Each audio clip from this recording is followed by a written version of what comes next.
इस मानव जाति के ज्ञात इतिहास में पूरी पृथ्वी पर किसी भी क्षेत्र में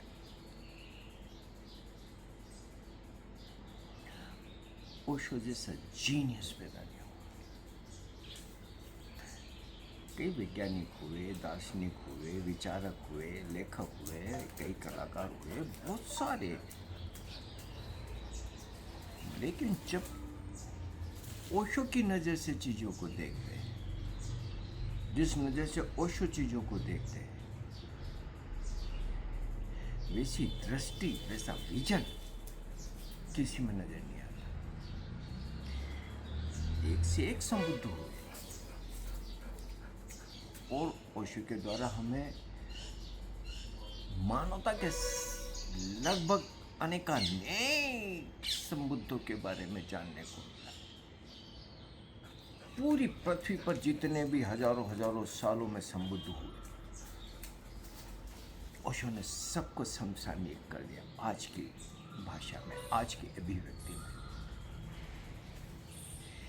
ये बोकाजू, लीत्सू और लाओत्सू और किसने नाम भी सुने थे। ये सहजो, दया, रजब, सुंदरदास, किसने सुने थे? ऐसा अनेक नाम है, उनको बोले ही नहीं। आज कई भाषाओं में वो अनुवादित हो रही है उनके बोले हुए वचन। तो इस पूरी पृथ्वी की मानवता को,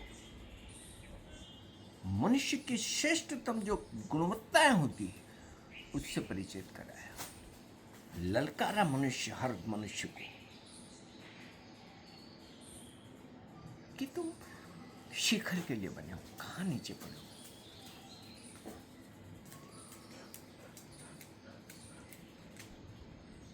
और हर संबुद्ध को समसामयिक तो बनाया ही बनाया। उनके वचनों को, उनके श्लोकों को, उनके भजनों को, या जो भी, उनको ऐसे अभिव्यक्ति दी और उनके वचनों में से ऐसे अर्थ निकाल के लाए कि रोम रोम खड़ा हो जाए। मेरे एक हिंदी के प्रोफेसर थे, एक बार मेरे को हंस के बोलने लगे, गीता पे ओशो की किताबें पढ़ रहे थे वो, तो मुझे बोले कि आज अगर कृष्ण स्वयं आ जाए तो हैरान रह जाएंगे, करे गीता में ऐसी ऐसी बातें मैंने बोली क्या। ऐसे नए अर्थ दे दिए ओशो, क्योंकि मानवता ने एक यात्रा कर ली। बीज रूप में जो वो सूत्रों में जो वचन पड़े थे, उनको नए नए शिखर दिए ओशो ने।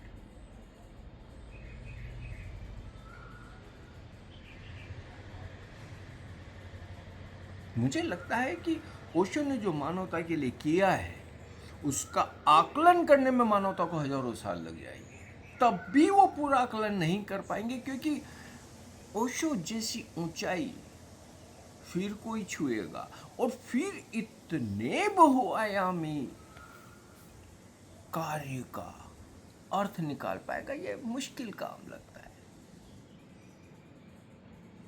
क्योंकि ओशो ने एक ऐसा प्रयोग किया जैसा ओशो के पहले पूरी पृथ्वी को और पूरी पृथ्वी के जीनियस को, हाई आईक्यू के लोगों को अपने पास बुलाया।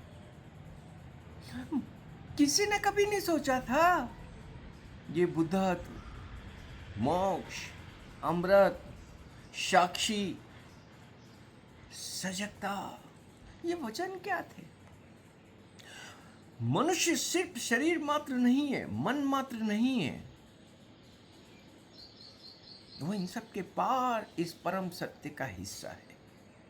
और जब ओशो ये बात बोलते हैं तो वो उस अनुभव से बोलते हैं। हम उनके शरीर में, उनकी उपस्थिति में ये देख पाते हैं कि वो जो कह रहे हैं ये सच है। अमृत का अनुभव, उनके होने से अमृत टपकता है।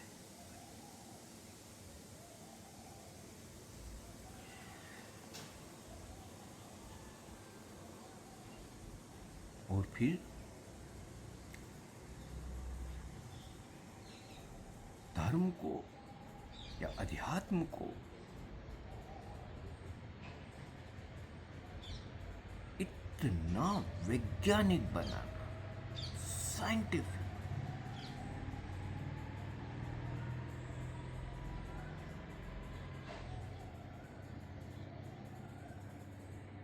उनके ध्यान प्रयोग से गुजर के देखिए, और जिस तरीके से वो बताते हैं कि ध्यान प्रयोग कैसे काम करते हैं या थेरेपीज कैसे काम करती है, मिस्टिक रोज, नो माइंड, या तो पता चलेगा कि आपको कोई आंख बंद करके विश्वास करने की जरूरत नहीं है, अंधभक्त नहीं बनना है।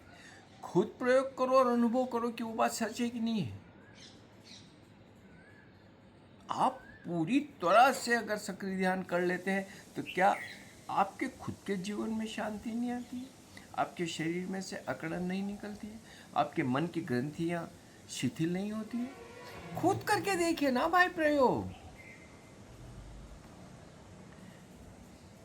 7 दिन का नो माइंड करके देख लो, 1 घंटा जिब्रिश, 1 घंटा मौन, या ऐसे ओशो ने जो अनेक हीरे मोती, किसी तरीके की किसी पे कोई विश्वास करने की जरूरत नहीं है। इवन ओशो पे भी जो ओशो बोल रहे हैं, जो ओशो ध्यान विधियां दे रहे, किसी पे किसी को किसी तरीके के अंधविश्वास की जरूरत नहीं है। खुद समझो, खुद अनुभव करो और खुद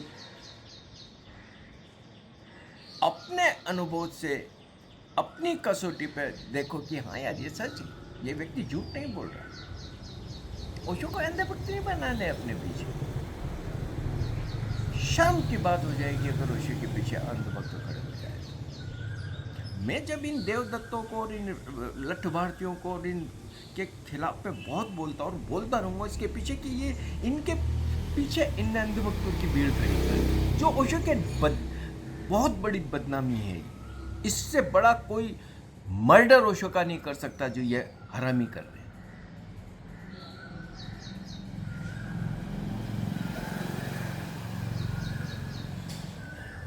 ओशो के होने मात्र से हमने देखा, वो चाहे भारत में रहे चाहे दुनिया के किसी देश में रहे, उनकी उपस्थिति ने कैसे स्थापित शक्तियों को डराया, भयभीत किया।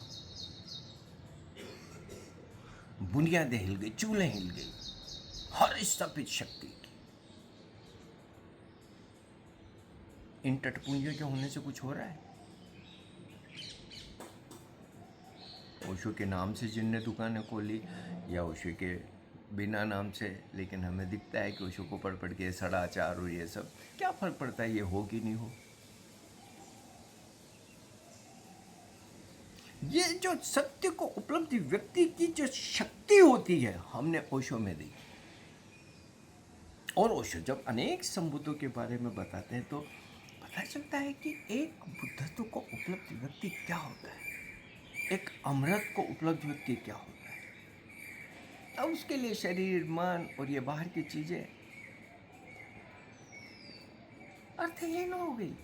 जैसे हम कपड़े उतारते हैं वो शरीर उतार देते हैं। कितने उदाहरण ओशो देते हैं कि शुक्रात हो कि जीसस हो कि और भी। और ओशो स्वयं जिस दिन उनको जाना था, भैया अपना तो अब जाएंगे आज, क्योंकि वो शरीर। अब ये जब ओशो शरीर के पार है, मन के पार है, उनके होने में ये हम महसूस करते हैं।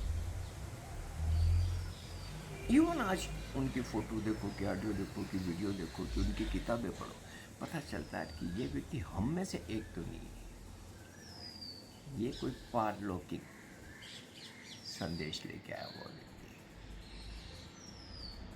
और सत्य की ऐसी अभिव्यक्ति मुझे बता दे, आज पिछले 100-200 सालों में भी पूरी पृथ्वी पे किसी ने भी ऐसी सत्य की अभिव्यक्ति की, कोई कर पाया? अनेक स्थापित सत्यों के खिलाफ कई सारे दार्शनिक और विचारक बोले हैं, ऐसा नहीं बोले हैं, किताबें भी लिखी गई है। लेकिन जब हम ओशो को बोलते सुनते हैं तो बात पूरी हो गई। अमेरिका जैसे देश में जाके जो सत्य ओशो बोले,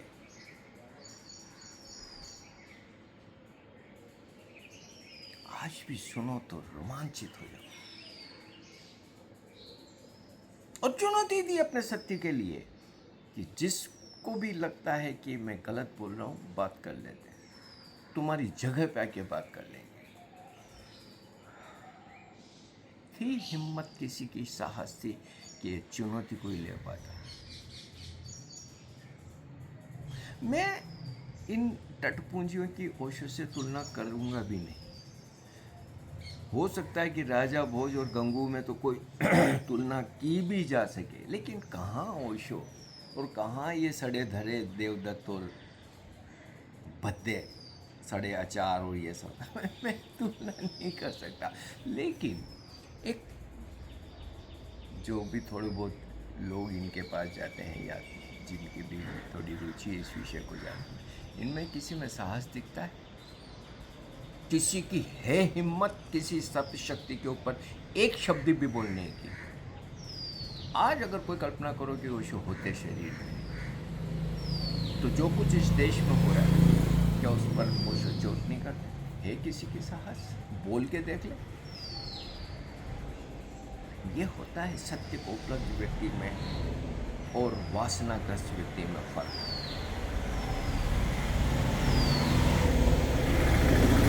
जीवन काल में ओशो ने कभी भी किसी चीज के लिए माफी नहीं मांगी, चाहे उनके ऊपर कोर्ट में केस किए गए, उनके शरीर पे प्रहार किए गए।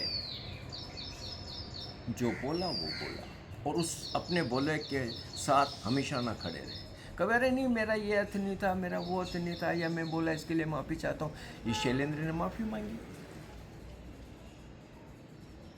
अब दुख मुझे ये होता है, या मेरी शिकायत ये है, भाई तुम एक तरफ तो तुम ओशो के भाई बन रहे हो और ओशो जैसे जबले पहन रहे हो, और फिर तुम माफिया मांगते फिर क्यों ओशो को लांछित करते हो यार शैलेंद्र? क्यों लांछित कर? दुख होता है हमें देख के यार कि ओशो के नाम से कोई व्यक्ति इस तरीके की हरकतें करे। क्या मिल जाए? मैं मानता हूं कि ओशो के लाखों लाखों अद्भुत शिष्य हैं, और ओशो को इस पृथ्वी का जीनियस आज पड़ रहा है, महसूस कर रहा है। ये ओशो के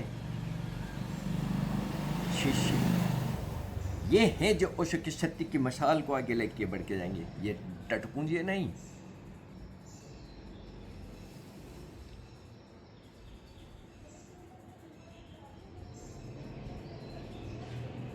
नहीं,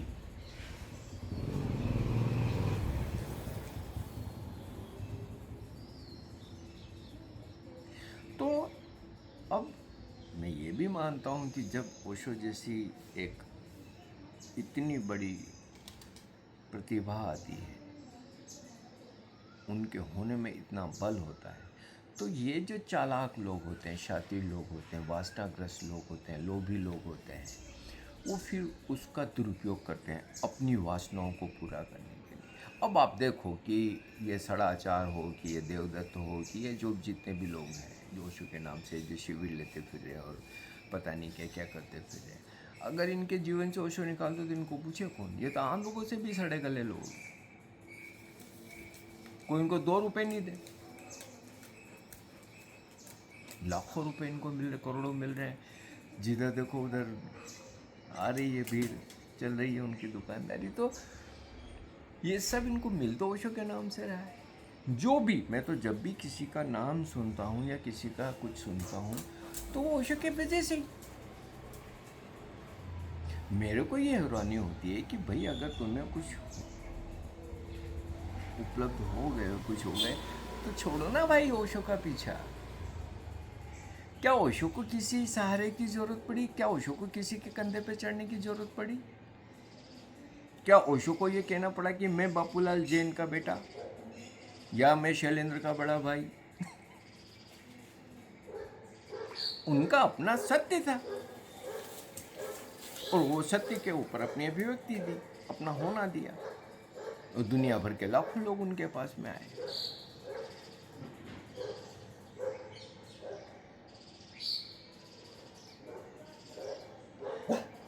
होता क्या है कि इस भाग में भाग इस भाग सब उसमें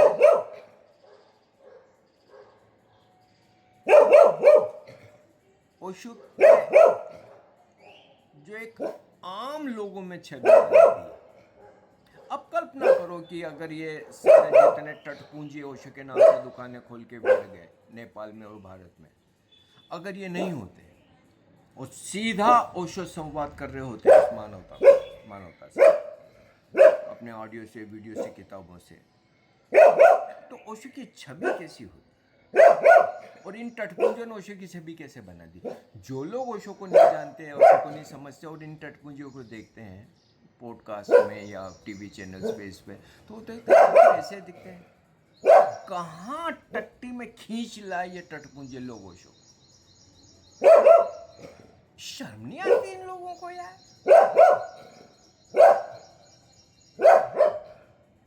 और मेरे को हैरानी होती कि इनको मिल क्या रहा है ऐसा।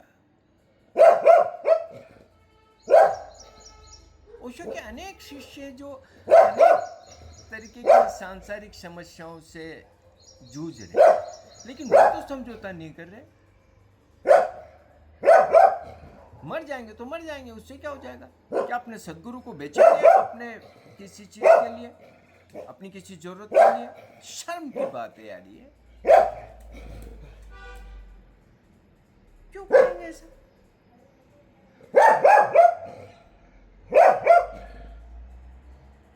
और ऐसा नहीं है कि सिर्फ आम लोग ही धोखा खाते। मैंने एक बार खुशवंत सिंह का एक आलेख पढ़ा था,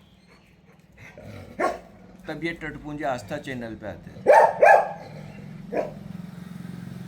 खुशवंत सिंह जैसा व्यक्ति बोले कि मैं रोज आस्था चैनल पे ओशो को सुन रहा हूँ।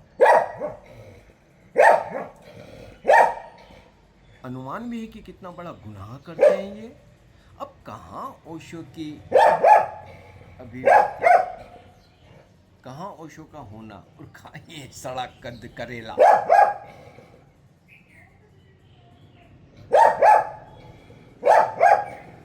तो निश्चित मेरे को तो शिकायत है, दुख भी है। और जब अब कईयों के तो मैं ऊपर क्या बोलूं यार, कोई एक चूतिया, अब शब्द तो अजीब सा है लेकिन निकल रहा है, कह रहा है कि मैं ओशो का, मैं पूर्व जन्म में ओशो था। अरे तेरी शक्ल देख यार, कितनी बार ओशो ने कहा कि ये मेरा आखिरी जन्म है। ले सकता हूँ चाहूँ तो एक जन्म और, पर अब नहीं लूंगा। मेरे को ओशो पे 100% श्रद्धा है, जो ओशो ने कहा अंतिम सत्य का। लेकिन ये जो वो कहते हैं ना कि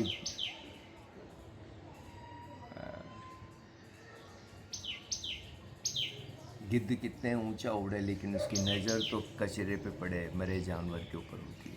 तो कई लोग हैं जो बड़े ओशो के शिष्य बनते हैं और पता नहीं क्या क्या बनते हैं, लेकिन उनकी नज़र तो हमेशा न कचरे पे सड़े मरे हुए जानवरों पे होती है कि ये पूर्व जन्म में ये था, ये शिला ने ऐसा क्या था, वैसा क्या था। ढूंढ ढूंढ के वो सारी गंदगी लाते हैं, क्योंकि भीतर कहीं मलिनता है, भीतर कहीं गंदगी है। और उनको मज़ा आता है फिर ऐसी चीज़ों से और ऐसे नामों से ओशो को लांछित करने में, क्योंकि कहीं ओशो से ऐसी चोट लगी है कि चेतन अचेतन में इतना गुस्सा भरा है कि हर वो चीज़ जिससे ओशो का अपमान हो सके उसके साथ वो खड़े हुए। तो ये जो लोग आज कई सारे दुकानें खोल खोल के बैठ गए, ये सब मनोविकृत लोग।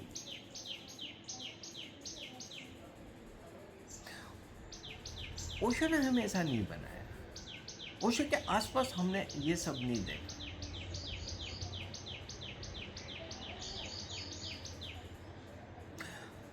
अब हर महीने यस ओशो पत्रिका आती है।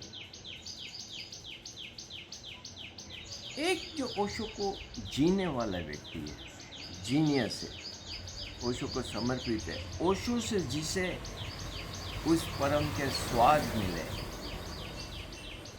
वो जो भी करेगा उसकी अभिव्यक्ति में ओशो का स्वाद आएगा। यह ओशो पत्रिका हर महीने देखिए आप, अभी आने वाली है 1-2 दिन में, ऑनलाइन में बड़ी सहजता से उपलब्ध है। हर महीने आप देखिए उसकी डिजाइनिंग, उसकी वस्तु, उनके शीर्षक, हर महीने एक इशू, एक विषय केंद्रित कॉलम्स।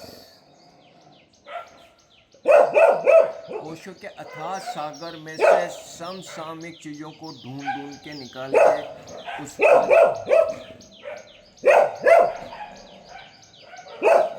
पत्रिका को बनाना आसान काम नहीं है, बेहद कठिन काम।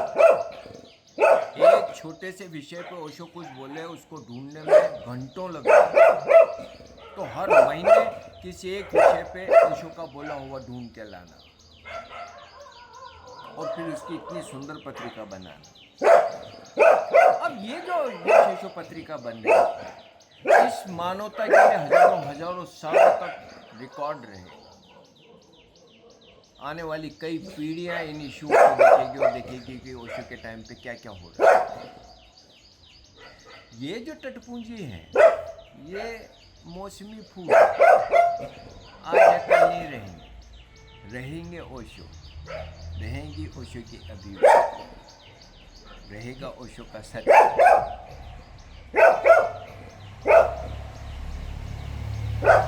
ओशो को पढ़िए, ओशो को सुनिए, ध्यान करिए।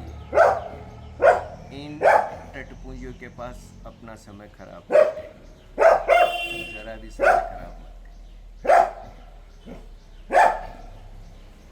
जब ओशो जैसी उत्कृष्ट अभिव्यक्ति हमें उपलब्ध है, तो इन सड़े गलों नकलचियों के पास जाने का मतलब क्या है?